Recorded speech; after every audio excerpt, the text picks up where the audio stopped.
That's a really big cup. Hi, good morning, good afternoon, good evening, whenever you're watching this. I'm Alia, and yeah, so in my last video, hold up, let me get a bit more comfortable. Okay, I hope that's decent. I just got this mic, so excuse the audio if it's like kind of jumpy. I don't do this for a living, at least not yet. But yeah, anyway, in my last video, it was like literally me a week after being told I was being laid off, and I didn't go over the entire part of what happened before that. I was literally doing my best to keep my world together with my Capricorn rising ascendantness. Like, I'm just a little bit of Capricorn, but like that little bit was really showing with how I was attempting to structure my life when it was falling into chaos. I was being laid off. I was literally in the middle of moving, which I'm now at my new place, which took a long time to get here. It wasn't so cut and dry easy. I didn't move from my last place to this place. There was a gap in between. There was a lot more that I wanted to say in that video, but I just didn't know how to, so I just kept it casual, kept it cute, kept it clean, mainly because I wanted to give more thought to how I would approach the subject of all the things that can happen in the workplace when you're a woman, a person of color, when you're Black, when you're Latino, you're first generation, you're the first in your family to get a job in tech, the first in your family to get a full-time job as a designer. All these things leading up to what I was going through. It wasn't just first times, it was like, people don't tell you things till you're in it. And it feels like the only time they tell you. I was talking to my friend about this last night because she was an intern this past summer for this art direction internship in New York. We were talking about how it's interesting how someone who is the same age as an intern, even though they're not an intern, in the same company, how differently they could be treated in comparison to an intern. They get a lot more networking abilities, opportunities, they get a lot more free things, they get a lot more things than normal full-time employees do. She was bringing up about how cool the internship was to be in person in New York, meeting all these different people, getting to, go to these events, getting to go to lunch with all these different people, being included, and feeling like, oh, okay, it's okay not to stress so much about this internship. Like, yeah, showing up, doing what you gotta do to be like, this is what I'm capable of, and I'm capable of so much more. But also knowing like, it's just an internship. Everything's fine. You can chill. You can relax. It's not so serious. It's not the same for someone who is already an employee who might be the same age as the interns, literally, which is my experience. I was the age of the interns that were coming in, if not like a year or two older than them. I was literally just an intern before I got my previous job. And I felt like I could see there was a big difference.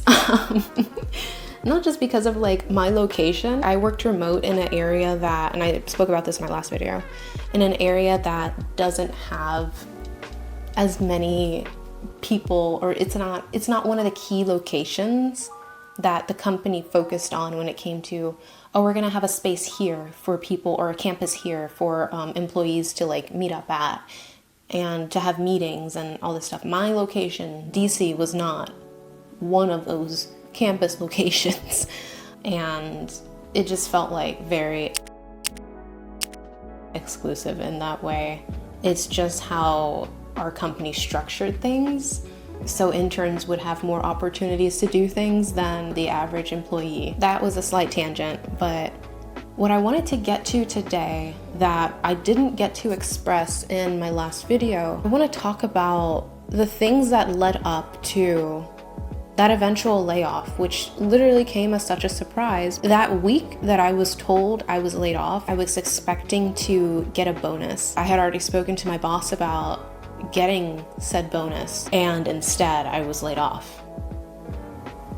which was wild. Yeah, we were told that it had nothing to do with our performance. It was just price cuts all across our country, but still felt like kind of icky, you know?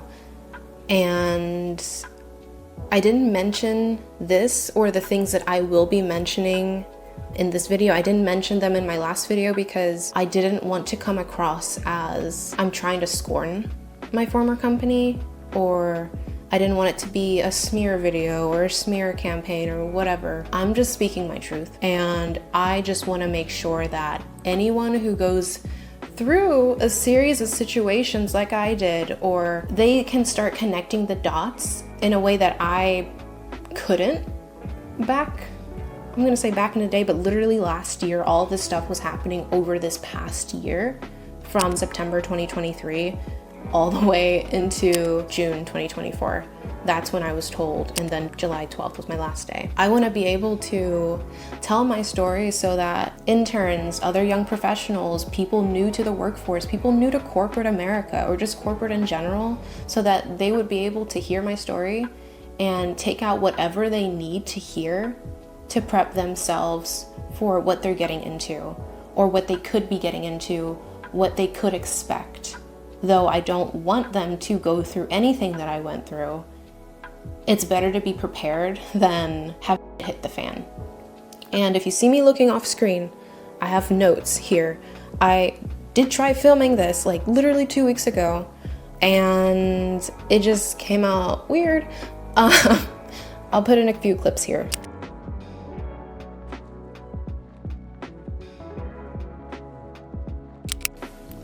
I was using my iPad to read off of my screen. I just wanted to make sure I was hitting all the notes that I need to hit. Today I'm using my lovely MacBook. There was a lot that I wanted to speak on. There was a lot that I needed to process. And yeah, I'll be over here having a cup of coffee. Oh, by the way, I'm having a lovely cup of coffee. It's sustainable, grown in Vietnam, and it's Copper Cow coffee. Not sponsored, by the way, though I would absolutely love to, you know, have that opportunity. Like, I love Copper Cow coffee. I love taking it with me whenever I'm traveling, or like in this instance this morning, I did not feel like using a French press or a mocha pot, and I needed something that was be good, flavorful, quick, and I love the design and the packaging of the product. It's just so incredible. I feel like more people should be talking about it because it's sustainable and it's women owned, and we gotta support our women owned sustainable businesses. So yeah, let's get into this.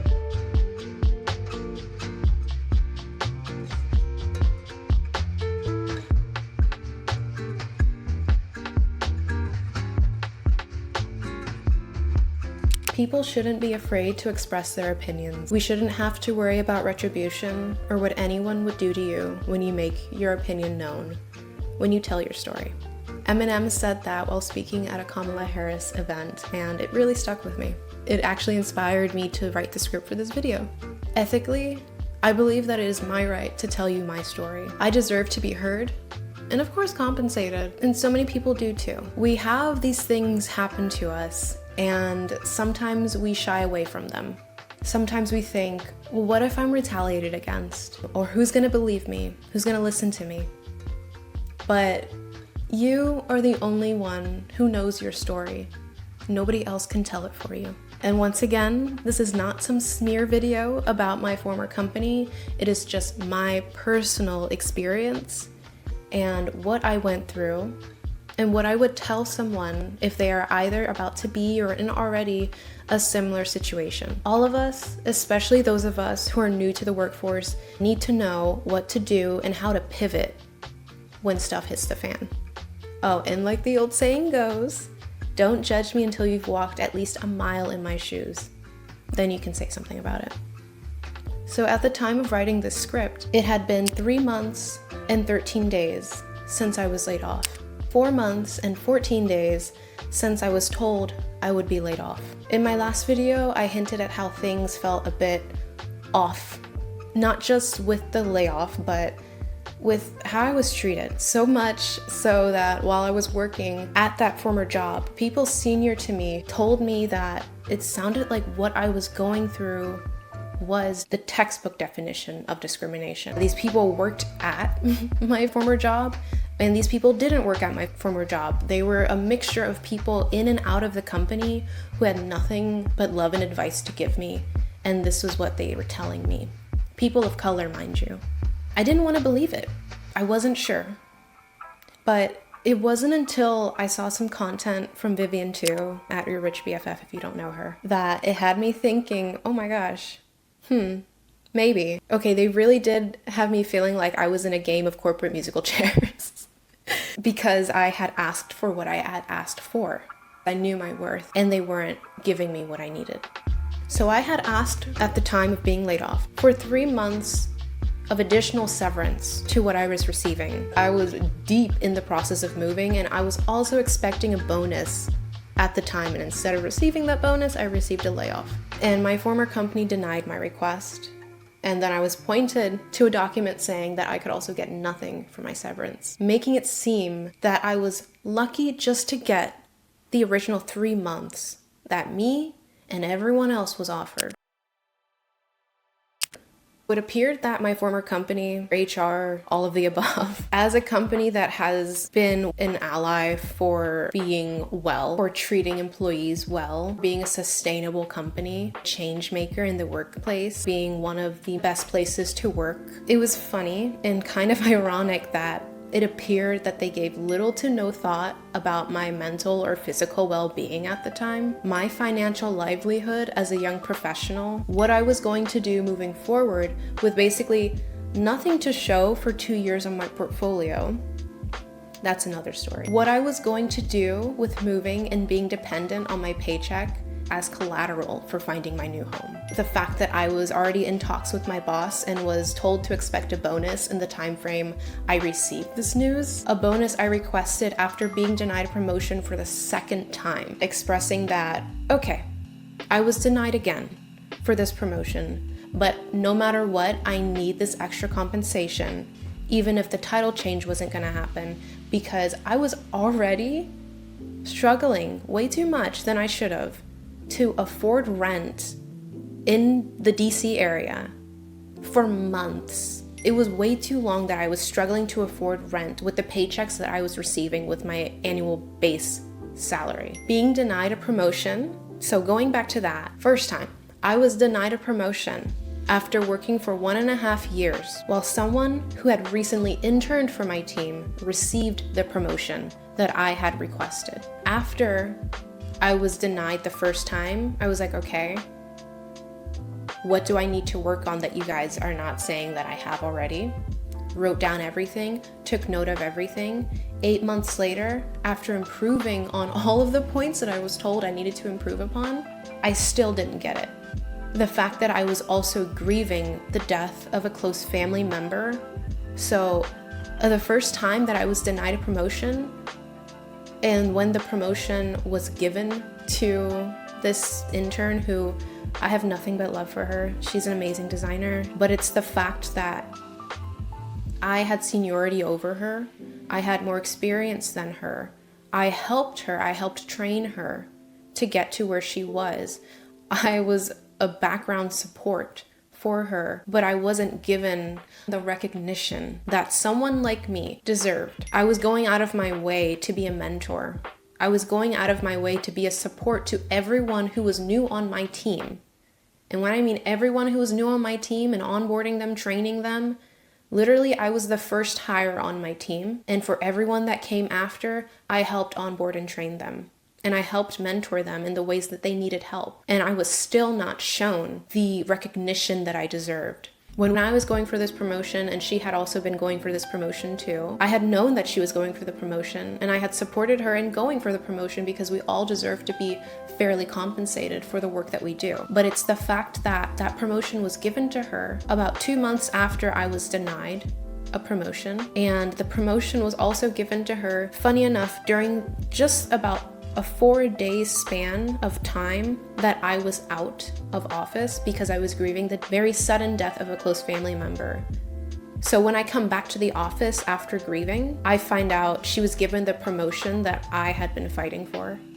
It was a bittersweet moment because this is like, yes, I'm so proud of you for doing that. Like, you worked so hard for this, but also like, I did too.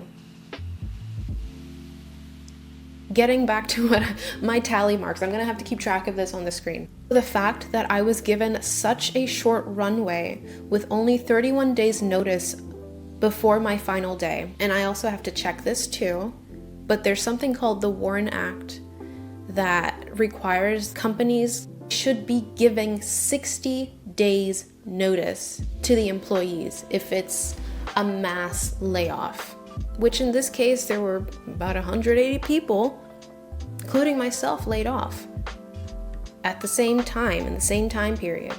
Yeah, I'll have to do my own research and seek legal counsel on that, because 31 days to 60 days is a big difference. They only gave us that much time to prep our stuff and get out. On top of that, I only received a portion of the severance that I was told I would get after waiting a few more weeks for the severance to come in, as I had expected it to come in. I was told that no, that next portion wouldn't come in.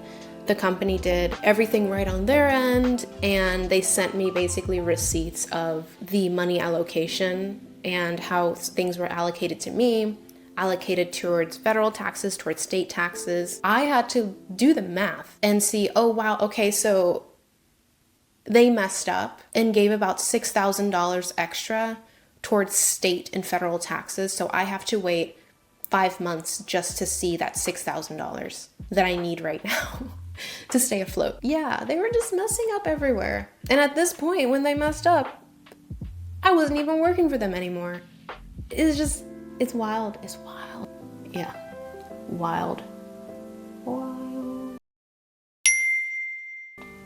So yeah, it is November now, and I'm still working through this. I'm still processing this day by day, and that's okay.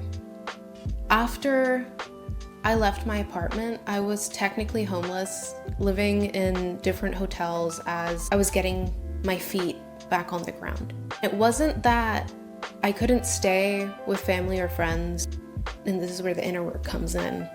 I felt a huge sense of shame and scarcity and lack that I had ever been in that situation, that I had experienced that.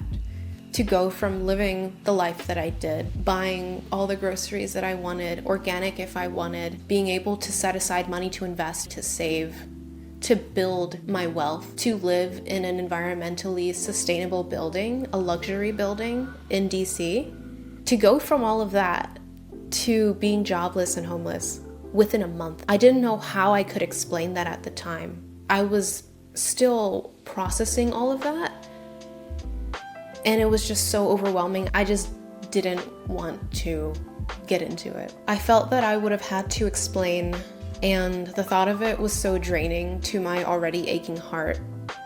With the loss of the job, the loss of my life that I had already had, but also, once again, the very sudden loss of a close family member that was very quick and very tragic. That loss had happened about a week or two before I was laid off. So there was a lot I was processing and going through at the time. And yeah, I'm still mourning all of that. My family, the life that I had, my ability to invest in my stocks, my retirement accounts, my savings, my FU fund, my emergency fund, the way that I had, the way that I did. I'm still mourning the loss of no longer being able to live in the building that I did that had 24-hour security, eco-friendly, all these different really cool events and great spaces to work in and to host parties and events. I'm missing and mourning that right now. And it's a process. So finally, in late August, after burning a hole through my severance, just to stay afloat, by the way, I was finally able to find a new home. And what felt so kismet, so serendipitous, so special, is that I signed the lease to my new home on my birthday. And my birthday is August 19th. And yeah, it's bringing me to tears. Yeah, and that just felt like an extra comfort from the universe, whatever you choose to believe, God, your ancestors, your guides, the knowing, as my friend calls it. That just felt like an extra comfort of like, everything's gonna be okay, you know, and I'm not alone. I used what was left of my severance and my savings to move things from my storage units, where I put all my furniture, all my clothes, all my belongings, move them out, and also using that leftover money that I had to finally go on the vacation that I had planned months in advance at the beginning of the year on taking. And this vacation I had put aside 4 times for my past job because I wanted to be a good corporate employee. Anyway, I was able to move out of those storage units, move into my new place, go on vacation, and when I came back, I was finally refreshed.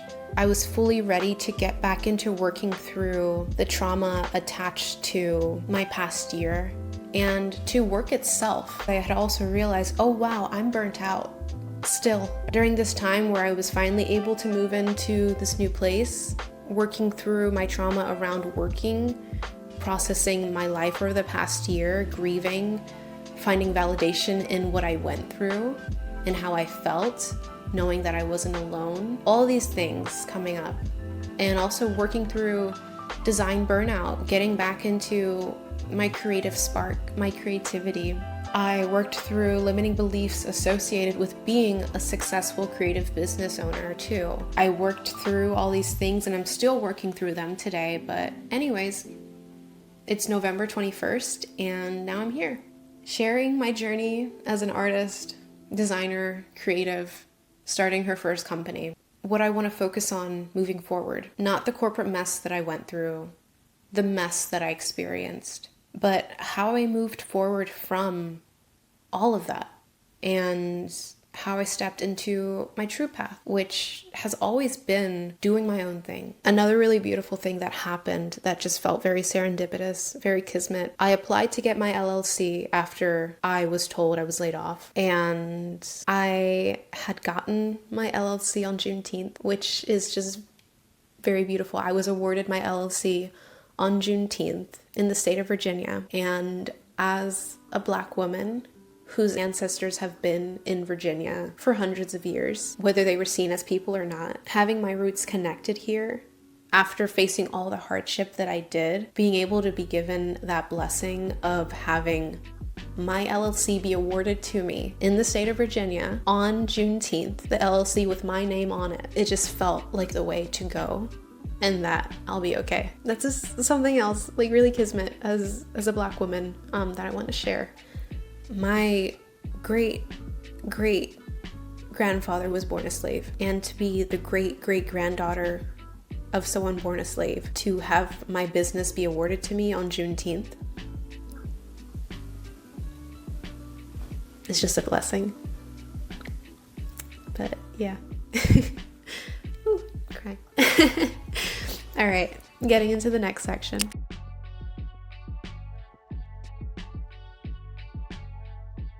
Let this be a reminder to continue to inspire positive change moving forward, no matter what. When people believe in the cause, you will be protected and upheld, even when you may be feeling low. And yeah, that is my journey as I'm starting over, starting new, starting fresh, and having my beautiful butterfly moment. And specifically, I am referring to the beautiful butterfly from A Bug's Life. If you guys remember Heimlich the caterpillar, he was like one of my favorite characters growing up. He kept talking about how he knew no matter what, he was gonna be a beautiful butterfly throughout the movie. And at the end, of course, he does become a butterfly. He becomes the butterfly he always wanted to be. And yeah. All right, anyway, that's me today. And yeah, I just really wanted to break down all this stuff for you guys. There's a lot more I can get into about the tech job and stuff, but I want to leave all of the mess that happened. I want to just leave that in the past and rather share the lessons that I did learn with you guys, and also just continue showing you who I am as a creator, as an artist and a designer.